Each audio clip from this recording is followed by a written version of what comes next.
urban land and planning will be incentivized. Urban Challenge Fund. The government will set up an Urban Challenge Fund of 1 lakh crore rupees to implement the proposals for cities as growth hubs, creative redevelopment of cities, and for water and sanitation purposes announced in the July budget. This fund will finance up to 25% of the cost of bankable projects, with a stipulation that at least 50% of the cost is funded from bonds, bank loans, and PPPs. An allocation of 10,000 crore is proposed in 2025-26. Power sector reforms. We will incentivize electricity distribution reforms and augmentation of intra-state transmission capacity by states. This will improve financial health and capacity of electricity companies. Additional borrowing of 0.5% of GSDP will be allowed to states contingent on these reforms. Nuclear energy mission for Vikasit Bharat. Development of at least 100 gigawatt of nuclear energy by 2047 is essential for our energy transition efforts. For an active partnership with the private sector towards this goal, amendments to the Atomic Energy Act and the Civil Liability for Nuclear Damage Act will be taken up. A nuclear energy mission for research and development of small modular reactors with an outlay of 20,000 crore will be set up. At least 5 indigenously developed small modular reactors will be operationalized by 2033. Shipbuilding. The shipbuilding financial assistance policy will be revamped to address cost disadvantages. This will also include credit notes for shipbreaking in Indian yards to promote the circular economy. Large ships above a specified size will be included in the infrastructure harmonized master list. Shipbuilding clusters will be facilitated to increase the range, categories, and capacity of ships. This will include additional infrastructure, facilities, skilling, and technology to develop the entire ecosystem. Maritime Development Fund. For long-term financing for the maritime industry, a Maritime Development Fund with a corpus of 25,000 crore rupees will be set up. This will be for distributed support and promoting competition. This will have up to 49% contribution by the government, and the balance will be mobilized from ports and from private sector. UDAN regional connectivity schemes. UDAN has enabled 1.5 crore middle-class people to meet their aspirations for speedier travel.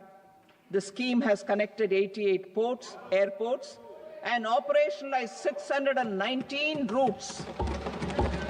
Inspired by that success, a modified UDAN scheme will be launched to enhance regional connectivity to 120 new destinations and carry 4 crore passengers in the next 10 years. 4 crore additional passengers in the next 10 years. The scheme will also support helipads and smaller airports in hilly, aspirational, and northeast regional districts. Greenfield airports will be facilitated in Bihar to meet the future needs of the state. These will be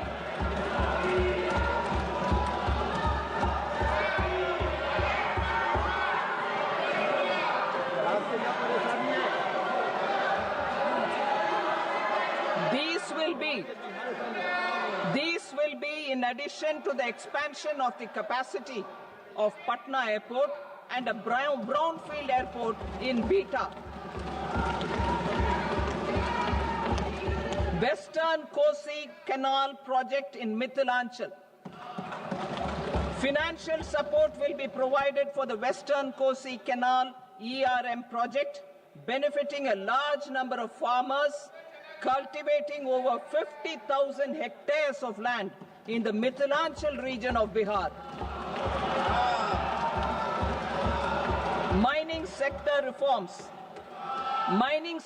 reforms, including those for minor minerals, will be encouraged through sharing of best practices and institutions of a state mining index.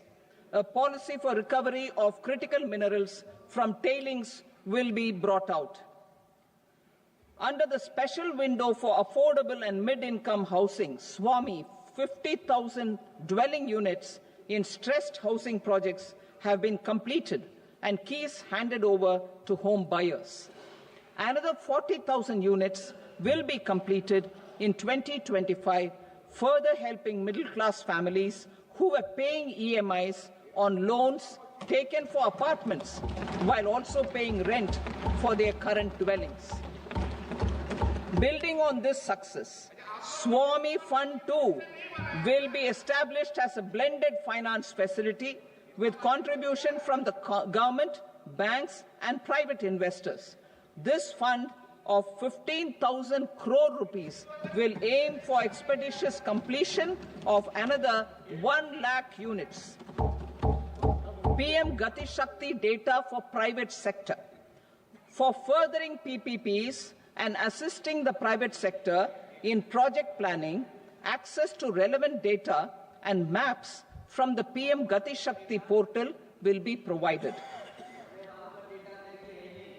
Tourism for employment-led growth.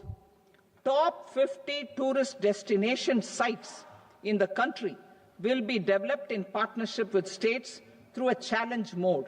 Land for building key infrastructure will have to be provided by the states. Hotels in these destinations will be included in the infrastructure harmonized list.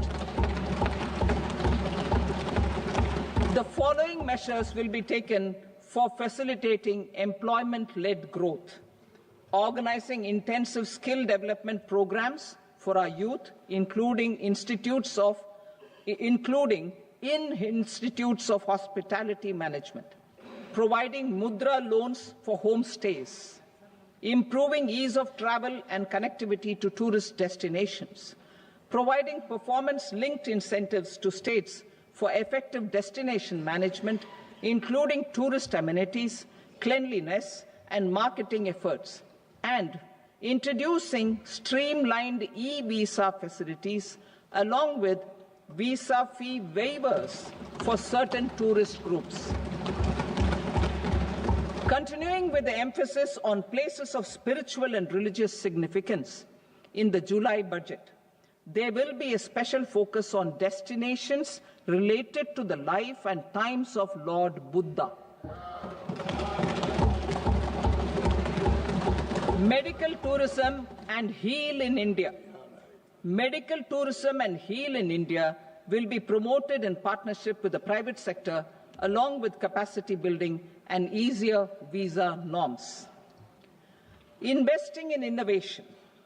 To implement private sector-driven research, development and innovation initiatives announced in the July budget, I am now allocating 20,000 crore rupees for this purpose.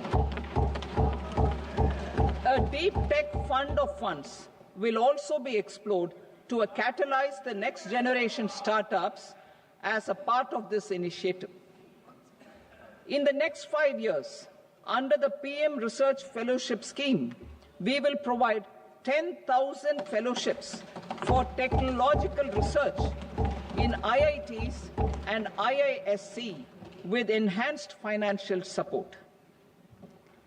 The second gene bank with 10 lakh germplasm lines will be set up for future food and nutritional security. This will provide conservation support to both public and private sectors for genetic resources. We will start a national geospatial mission to develop foundational geospatial infrastructure and data. Using PM Gati Shakti, this mission will facilitate modernization of land records, urban planning, and design of infrastructure projects. A Gyan Bharatam mission for survey, documentation, and conservation of our manuscript heritage with academic institutions, museums, libraries, and private collectors will be undertaken to cover more than 1 crore manuscripts. We will set up a national digital repository of Indian knowledge systems for knowledge sharing. Now I move to exports as the fourth engine. We will set up an export promotion mission with sectoral and ministerial targets driven jointly by the Ministries of Commerce, MSME, and Finance. It will facilitate easy access to export credit, cross-border factoring support, support to MSMEs to tackle non-tariff measures in overseas markets. A digital public infrastructure, Bharat Trade Net, for international trade will be set up as a unified platform for trade documentation and financing solutions. This will complement the Unified Logistics Interface platform. The BTN will be aligned with international practices. Support will be provided to develop domestic manufacturing capacities for our economy's integration with global supply chains. Sectors will be identified based on objective criteria. Facilitation groups with participation of senior officers and industry representatives will be formed for select products and supply chains. Through this, there are huge opportunities related to Industry 4.0, which needs high skills and talent. Our youth have both. Our government will support the domestic electronic equipment industry to leverage this opportunity for the benefit of our youth. A national framework will be formulated as guidance to states for promoting global capability centers in emerging Tier 2 cities. This will suggest measures for enhancing availability of talent and infrastructure, building bylaw reforms, and mechanisms for collaboration with industry. Our government will facilitate upgradation of infrastructure and warehousing for air cargo, including high-value perishable horticultural produce. Cargo screening and customs protocol will be streamlined and made user-friendly. Reforms as the fuel. Over the past 10 years, our government has implemented several reforms for convenience of taxpayers, such as faceless assessment, 2, taxpayer charter, 3, faster returns, 4, almost 99% returns being on self-assessment, and 5, Vivad Se Vishwas scheme.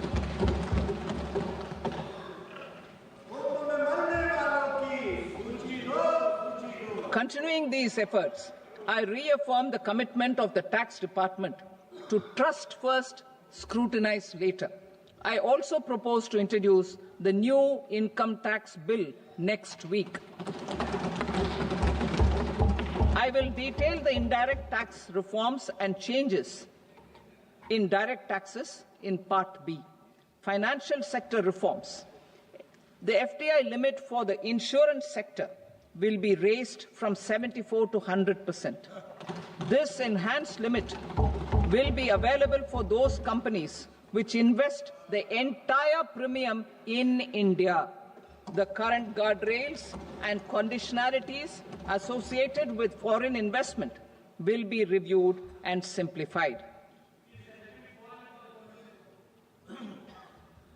The services of India Post Payment Bank will be deepened and expanded in rural areas. NABFID will set up a partial credit enhancement facility for corporate bonds for infrastructure. Public sector banks will develop Grameen Credit Score Framework to serve the credit needs of SHG members and people in rural areas. A forum for regulatory coordination and development of pension products will be set up. To implement the earlier announcement on simplifying the KYC processes, the revamped Central KYC Registry will be rolled out in 2025. We will also implement a streamlined system for periodic updating. Requirements and procedures for speedy approval of company mergers will be rationalized. The scope for fast-track mergers will also be widened and the process made simpler. As proposed in the interim budget, we signed bilateral investment treaties with 2 countries in 2024 to encourage sustained foreign investment, and in the spirit of First Develop India, the current model BIT will be revamped and made more investor-friendly. In the last 10 years, in several aspects, including financial and non-financial, our government has demonstrated a steadfast commitment to ease of doing business. We are determined to ensure that our regulations must keep up with technological innovations and global policy developments. A light-touch regulatory framework based on principles and trust will unleash productivity and employment. Through this framework, we will update regulations that were made under old laws. To develop this modern, flexible, people-friendly and trust-based regulatory framework appropriate for the 21st century, I propose 4 specific measures. A high-level committee for regulatory reforms will be set up for a review of all non-financial sector regulations, certifications, licenses, and permissions. The committee will be expected to make recommendations within a year. The objective is to strengthen trust-based economic governance and take transformational measures to enhance ease of doing business, especially in matters of inspection and compliances. States will be encouraged to join in this endeavour.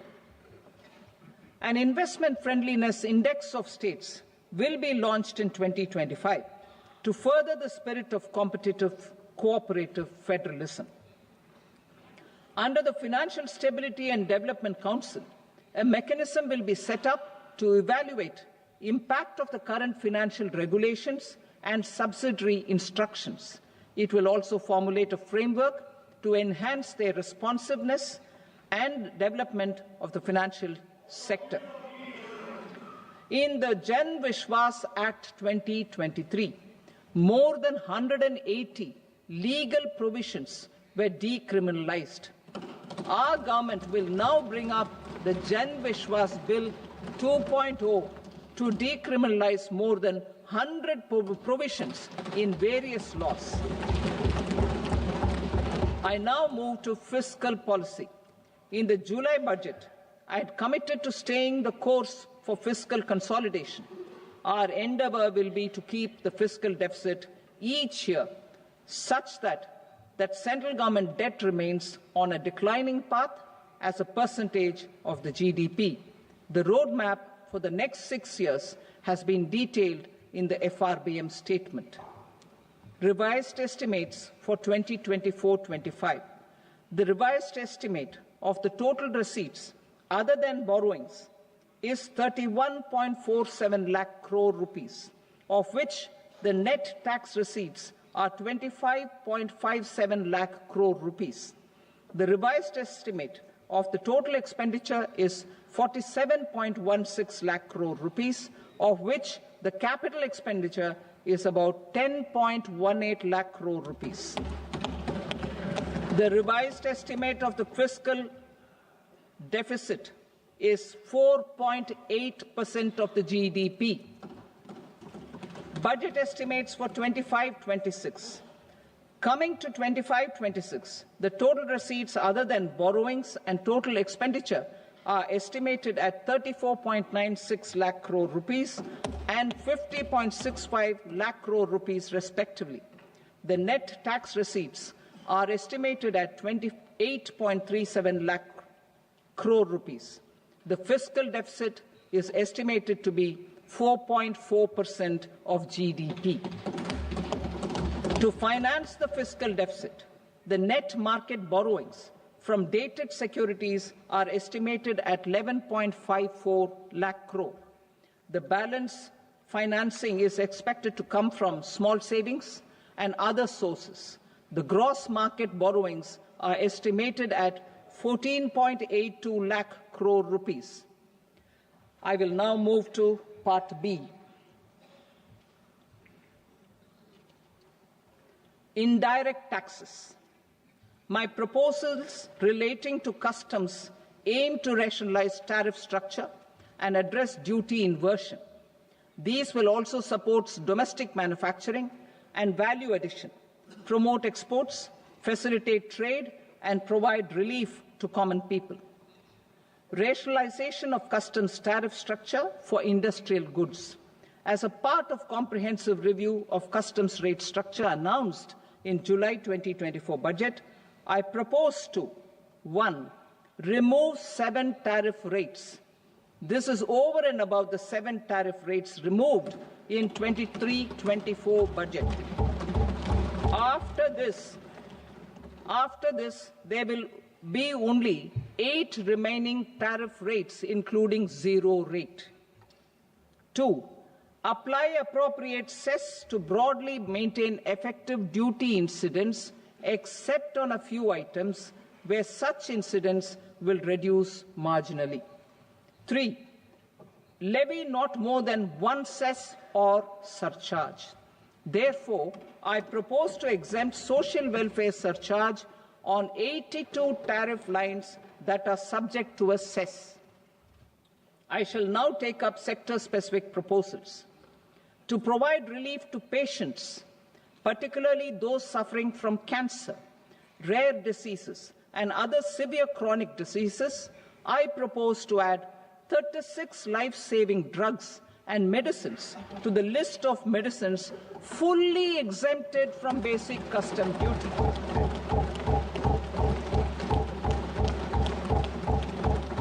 I also propose to add 6 life-saving medicines to the list attracting concessional custom duty of 5%.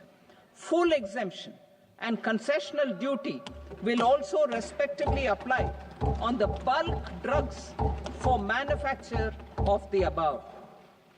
Specified drugs and medicines under patient assistance programs run by the pharmaceutical companies are fully exempt from BCD, provided the medicines are supplied free of cost to the patients. I propose to add 37 more medicines along with 13 new patient assistance programs. Support to domestic manufacturing and value addition. Critical minerals. In the July 2024 budget, I had fully exempted BCD on 25 critical minerals that are not domestically available. I had also reduced BCD of 2 other such minerals to provide a major fillip to their processing, especially by MSMEs. Now, I propose to fully exempt cobalt powder and waste, the scrap of lithium-ion battery, lead, zinc, and 12 more critical minerals. This will help secure their availability for manufacturing in India and promote more jobs for our youth.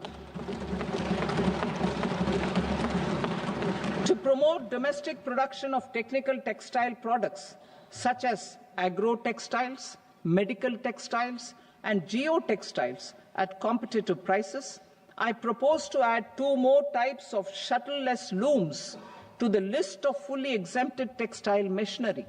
I also propose to revise the BCD rate on knitted fabrics covered by 9 tariff lines from 10 or 20 to 20% or 115 rupees per kg whichever is higher. Electronic goods. In line with our Make in India policy and to rectify inverted duty structure, I propose to increase the BCD on interactive flat panel display from 10% to 20% and reduce the BCD to 5% on open cell and other components. In 23-24 budget, for the manufacture of open cells of LCD, LED TVs, I had reduced the BCD on parts of open cells from 5% to 2.5%. To further boost the manufacture of such open cells, the BCD on these parts will now stand exempted. Lithium-ion battery. To the list of exempted capital goods, I propose to add 35 additional capital goods for EV battery manufacturing and 28 additional capital goods for mobile phone battery manufacturing.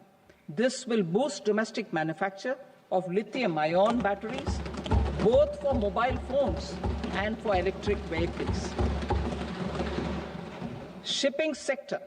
Considering that shipbuilding has a long gestation period, I propose to continue the exemption of BCD on raw materials, components, consumables, or parts for the manufacture of ships for another 10 years.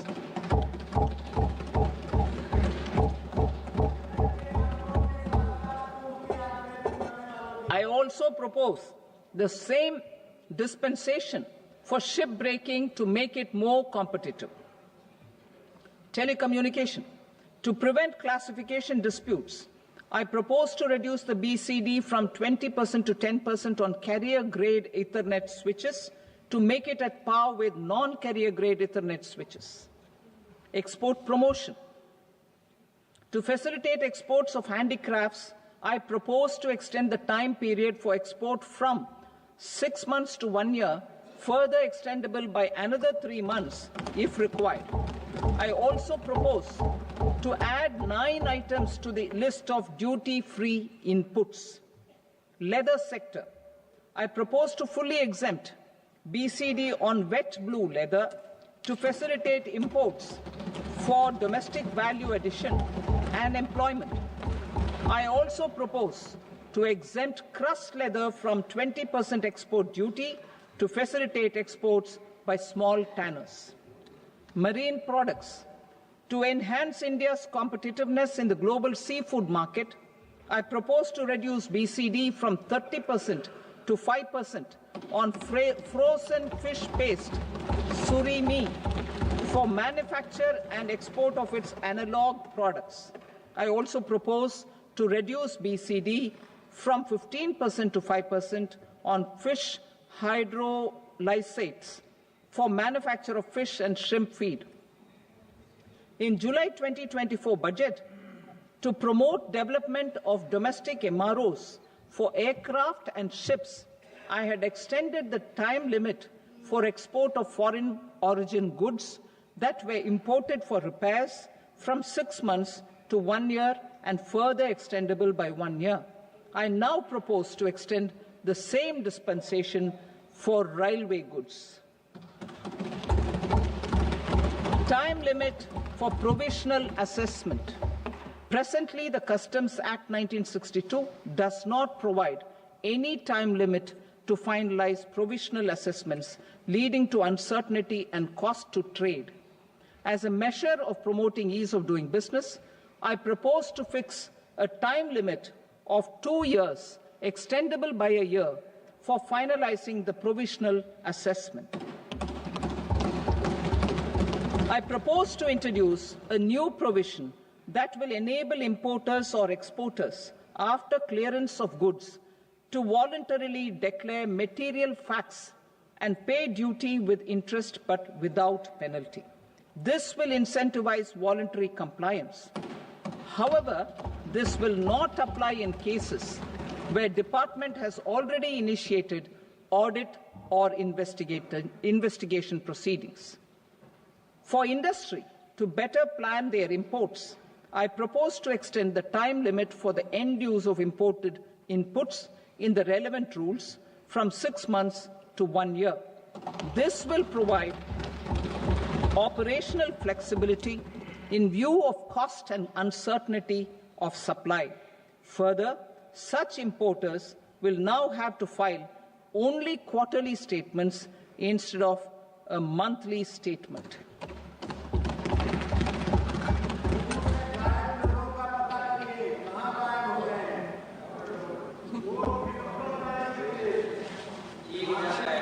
I now come to my direct tax proposals.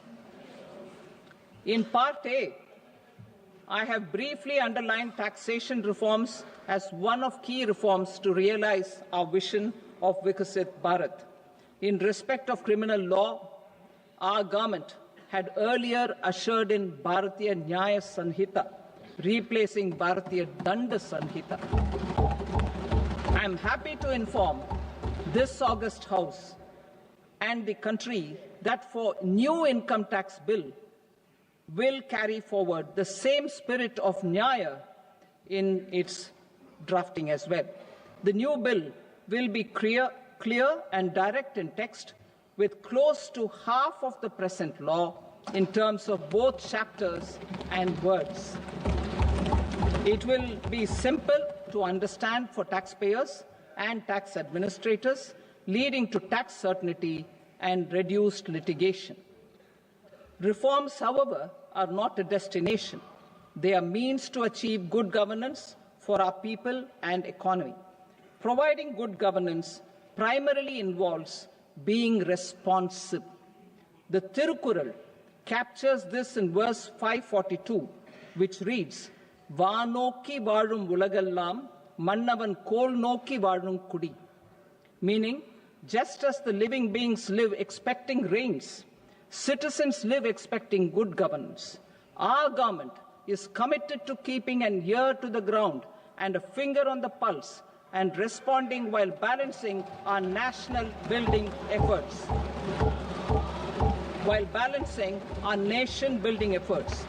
The following measures will detail just how our government will, under the guidance of PM Modi, has taken steps to understand and address.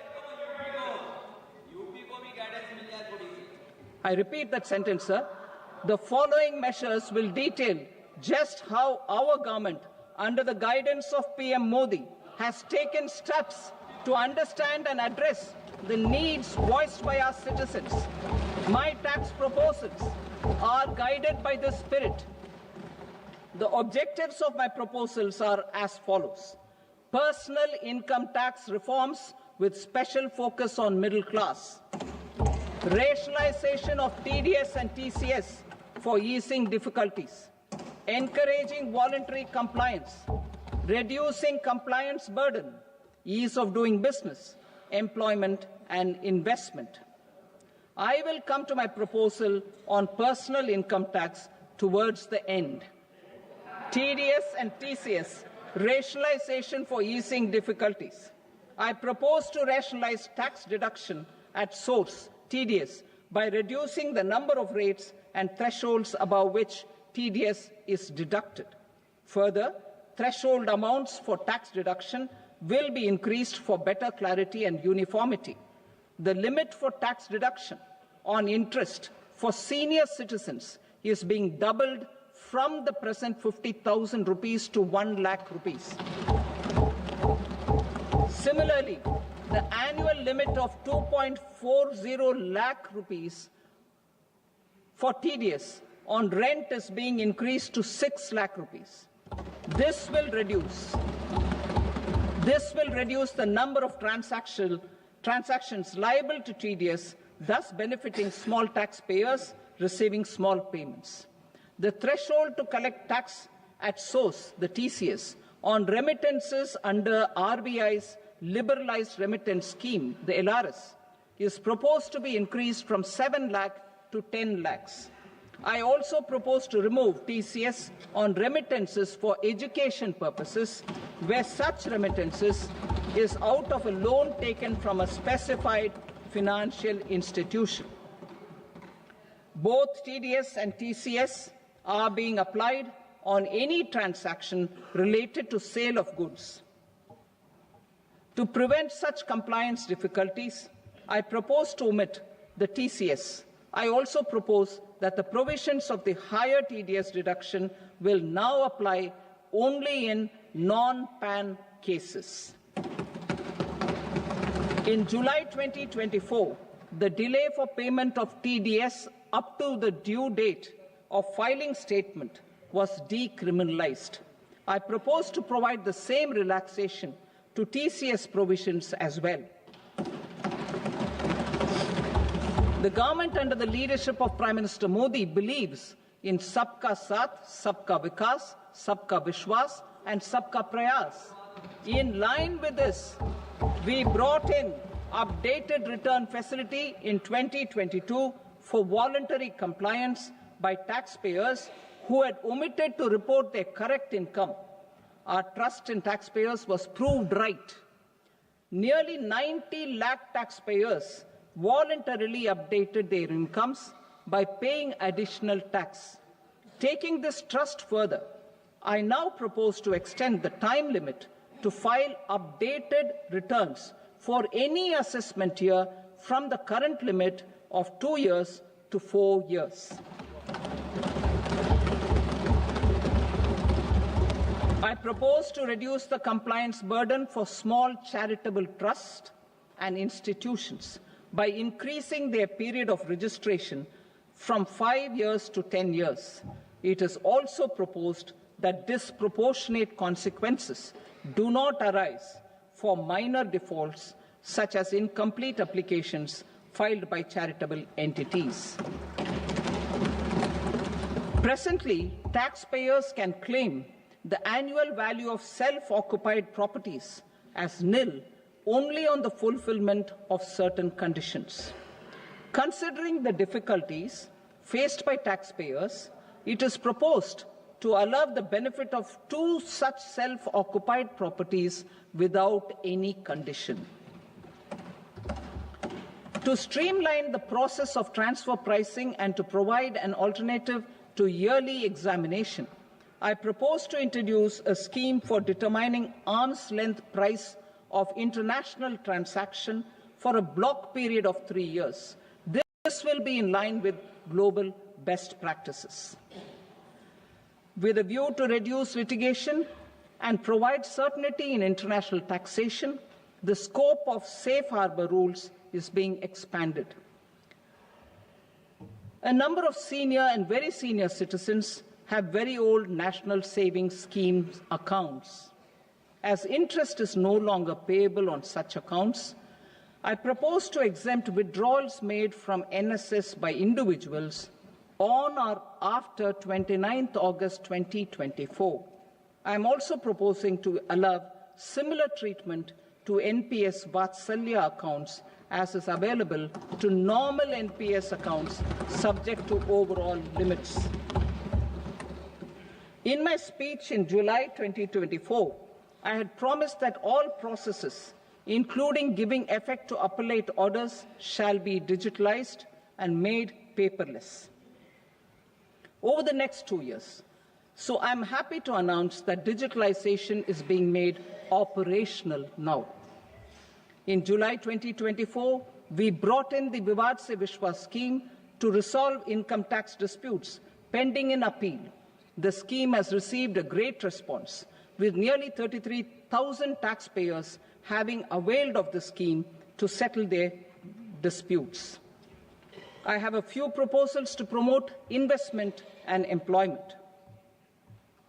It is proposed to provide a presumptive taxation regime for non-residents who provide services to a resident company that is establishing or operating an electronics manufacturing facility.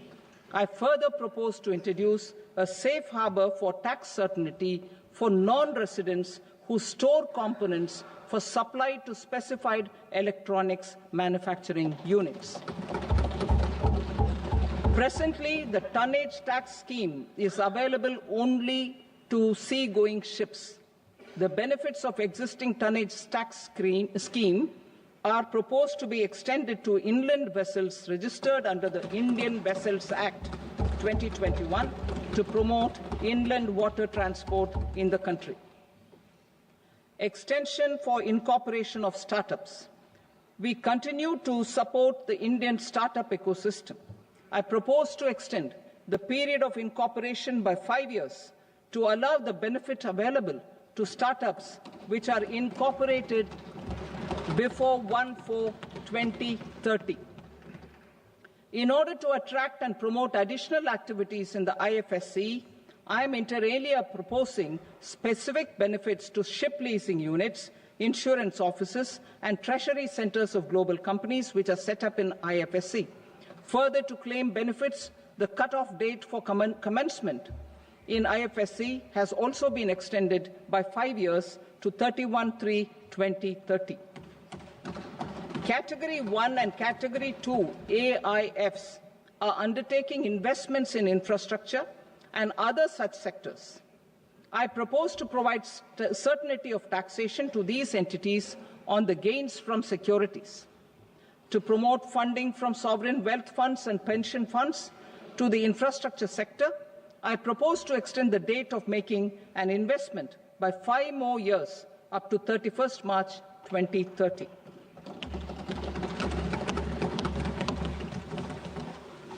Personal income tax reforms with special focus on middle class. Democracy, demography, and demand are the key support pillars in our journey towards Vikasit Bharat. The middle class provides strength for India's growth. This government, under the leadership of Prime Minister Modi, has always believed in the admirable energy and ability of the middle class in nation building. In recognition of their contribution,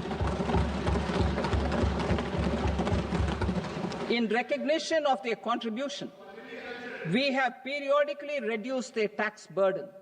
Right after 2014, the nil tax slab was raised to 2.5 lakhs of rupees, which was further raised to 5 lakh rupees in 2019 and to 7 lakh rupees in 2023.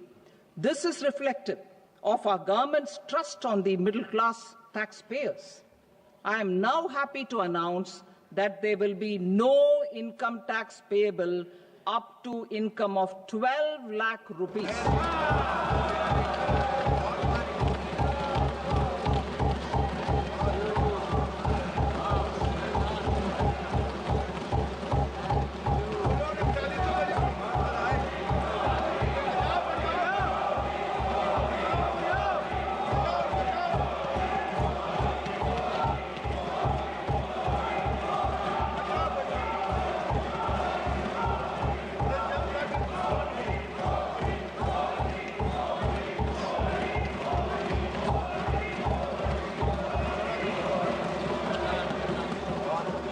So, average income of 1 lakh per month, other than the special rate income such as capital gains, under the new regime.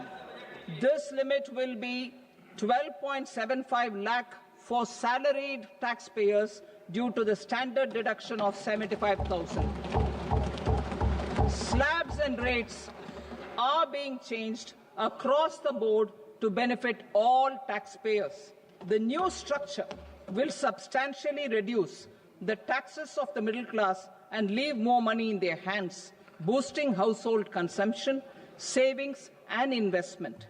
In the new tax regime, I propose to revise tax rate structures as follows: 0 to 4 lakh rupees nil, 4.8 lakh rupees to 4 to 8 lakh rupees 5%, 8 to 12 lakh rupees 10%, 12 to 16 lakh rupees 15%, 16 to 20 lakh rupees 20%, 20 to 24 lakh rupees 25%, and above 24 lakh rupees 30%. To taxpayers up to 12 lakh of normal income, other than special rate income such as capital gains. I read that again. To taxpayers up to 12 lakh of income, other than special rate income such as capital gains, tax rebate is being provided in addition to the benefit due to slab rate reduction in such a manner that there is no tax payable by them. The total tax benefit of slab rate changes and rebate at different income levels can be illustrated with a few examples. A taxpayer in the new regime with an income of 12 lakh rupees will get a benefit of 80,000 rupees in tax, which is 100% of tax payable as per the existing rates. A person having income of 18 lakh rupees will get a benefit of 70,000 rupees in tax, that is 30% of tax payable as per existing rates.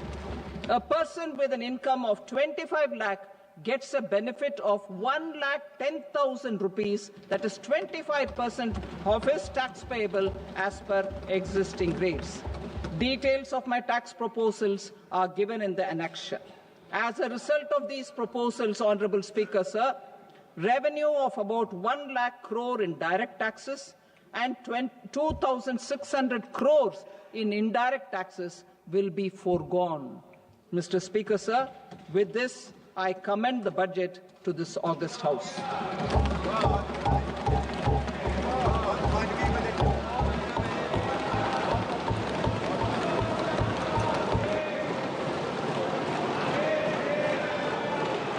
Item number 2, Srimati Nirmala Sitharaman.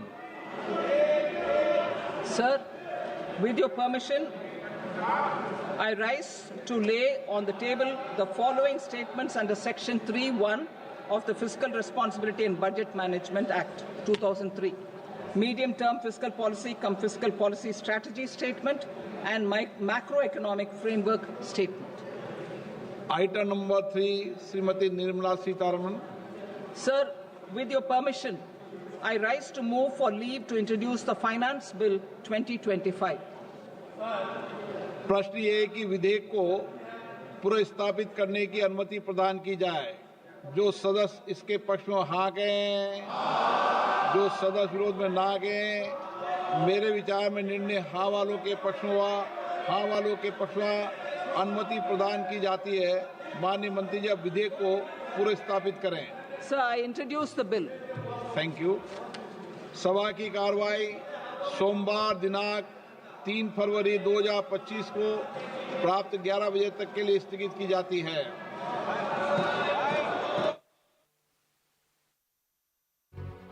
वित्त मंत्री निर्मला सीतारमण के budget में जो है वो income tax payers को बड़ी राहत मिली है। अब सालाना 12 लाख रुपए तक की इनकम पर कोई टैक्स नहीं लगेगा और वहीं अब पिछले 4 साल का आईटी रिटर्न एक साथ फाइल कर सकेंगे।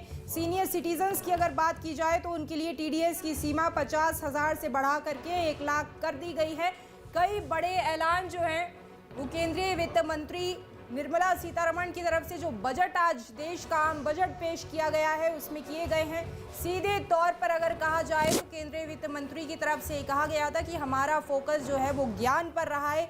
ज्ञान यानी कि गरीब और इसी के साथ ही युवा, अन्नदाता और नारी शक्ति, ये तमाम बातें जो हैं वो केंद्रीय वित्त मंत्री निर्मला सीतारमण की तरफ से कही गई थी। कई बड़े ऐलान जो हैं वो आज इस बजट में किए गए हैं। विशाखा ਤਾਂ ਬਿਲਕੁਲ ਬਹੁਤ ਵੱਡੀ ਰਾਹਤ ਉਹਨਾਂ ਲੋਕਾਂ ਨੂੰ ਵੀ ਮਿਲੀ ਹੈ ਕਿਉਂਕਿ ਟੈਕਸ ਸਲੈਬ ਦੀ ਗੱਲ ਕੀਤੀ ਜਾਵੇ ਰਾਸ਼ੀ ਪਹਿਲਾਂ 5 ਲੱਖ ਰੁਪਏ ਦਾ ਟੈਕਸ ਸਲੈਬ ਸੀ ਜੋ ਵੱਧ ਕੇ ਬਹੁਤ ਜ਼ਿਆਦਾ ਗੁਣਾ ਵਧਿਆ 12 ਲੱਖ ਰੁਪਏ ਤੱਕ ਕੋਈ ਵੀ ਟੈਕਸ ਪੇ ਨਹੀਂ ਕਰਨਾ ਪਏਗਾ।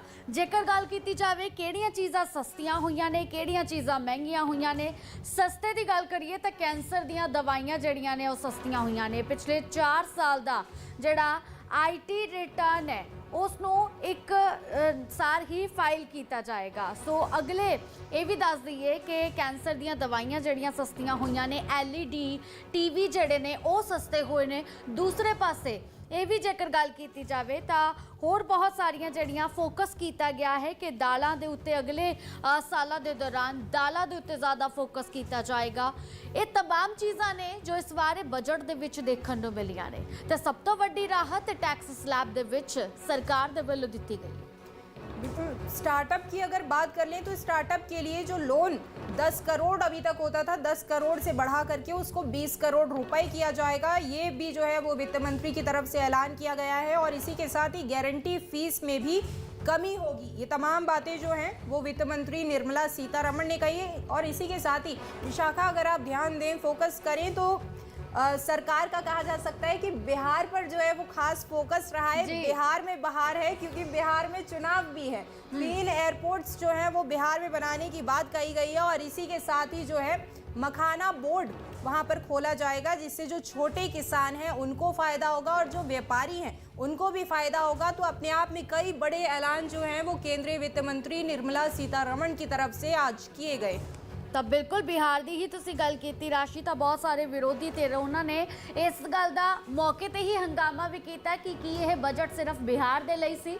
ਜੋ ਸਭ ਕੁਝ ਬਿਹਾਰ ਦੇ ਵਿੱਚ ਬਣਾਇਆ ਜਾਏਗਾ, ਚਾਹੇ ਮਖਾਨਾ ਬੋਰਡ ਦੀ ਗੱਲ ਹੋਵੇ, 에ਅਰਪੋਰਟ ਦੀ ਗੱਲ ਹੋਵੇ, ਇੱਥੋਂ ਤੱਕ ਕਿ ਮੈਡੀਕਲ ਸਹੂਲਤਾਵਾਂ ਦੀ ਜਿਹੜੀ ਗੱਲ ਹੋਵੇ, ਉੱਥੋਂ ਦੇ ਕਿਸਾਨਾਂ ਲਈ ਵੀ ਵੱਡੇ ਐਲਾਨ ਕੀਤੇ ਨੇ ਸਰਕਾਰ ਨੇ। ਸੋ ਇਸ ਤੇ ਜ਼ਰੂਰ ਜਿਹੜਾ ਇੱਕ